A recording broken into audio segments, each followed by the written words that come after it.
गलवान घाटी में भारत और चीनी सैनिकों के बीच हिंसक झड़प, भारत के 20 जवान शहीद, चीन को भी भारी नुकसान का अनुमान।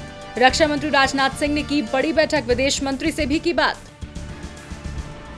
भारत चीन झड़प पर विपक्ष ने दी प्रतिक्रिया, राहुल गांधी ने पीएम मोदी से पूछा, इस मामले को छिपा क्यों रहे हैं प्रधानमंत्री, अब बहुत हो चुका, हमें पता चलना चाहिए कि हुआ क्या था। संयुक्त राष्ट्र में 8 साल बाद आज 8वीं बार सुरक्षा परिषद का अस्थायी सदस्य चुना जाएगा भारत। एशिया प्रशांत क्षेत्र में भारत अकेला ऐसा देश जिसका निर्विरोध चुना जाना तय। संयुक्त राष्ट्र महासचिव एंटोनियो गुटरेस ने भारत चीन के बीच एलएसी में झड़प पर चिंता की जाहिर। गुटरेस ने दोनों देशों से अधिकतम संयम बरतने के लिए कहा। मध्य प्रदेश में पॉलिटिक्स हुई तेज, दिग्विजय उसी थाने पहुंचे जहां उनके खिलाफ केस हुआ है दर्ज, कहा मेरे खिलाफ एफआईआर की है, शिवराज पर भी करो। सुप्रीम कोर्ट का केंद्र सरकार को आदेश, कहा डॉक्टरों को वेतन भुगतान के लिए राज्यों को निर्देश जारी करे केंद्र। कोर्ट ने केंद्र से कोरोना वायरस से संक्रमित रोगियों के इलाज में लगे डॉक्टरों और स्वास्थ्य कर्मियों को जरूरी क्वारंटीन सुविधाएं देने के भी दिए आदेश। बिहार में बेहतरीन सड़कें बनी तो वाहनों की बिक्री में 700% का होगा इजाफा, राज्य के उप मुख्यमंत्री सुशील मोदी का बयान। बीते दिन पूर्वी चंपारण के 70 घाट में गंडक नदी पर बने पुल और लखीसराय के बाईपास में रेलवे ऊपरी पुल का हुआ था उद्घाटन।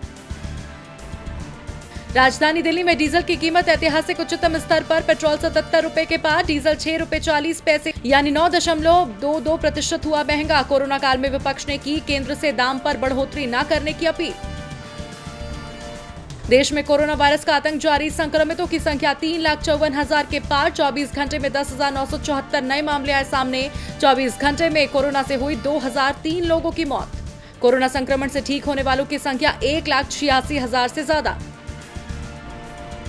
पाकिस्तान के पूर्व पीएम नवाज शरीफ के भारत से रिश्तों को लेकर पहली बार पाकिस्तान के पूर्व राजनयिक ने किया दावा।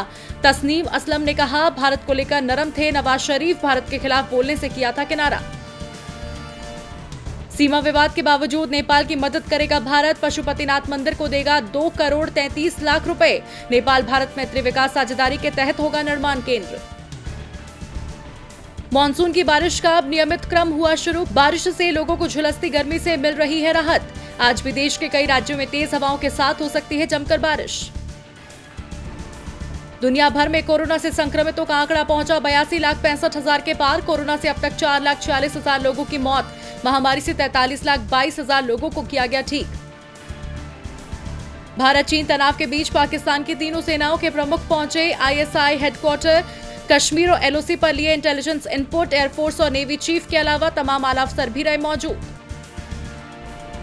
भारत चीन विवाद में फंसे स्टार्टअप्स, $1 अरब या उससे ज्यादा वैल्यू वाले भारत के 30 स्टार्टअप्स में से 18 में चीन की हिस्सेदारी। बायजूस, ओला, पेटीएम और जोमेटो जैसे स्टार्टअप्स में बड़ा निवेश। 2014 से 2019 तक चीन का भारतीय स्टार्टअप्स में $5.5 बिलियन का निवेश।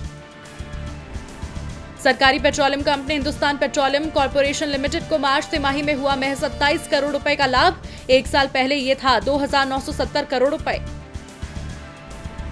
फ्रांस फुटबॉल में बायर्न म्यूनिख ने लगातार जीता 8वां बुंदेसलीगा खिताब। लीग के इतिहास में सबसे ज्यादा 58 में से 30 बार बने चैंपियन। लीग में बायर्न को खेलना है 2 और मैच।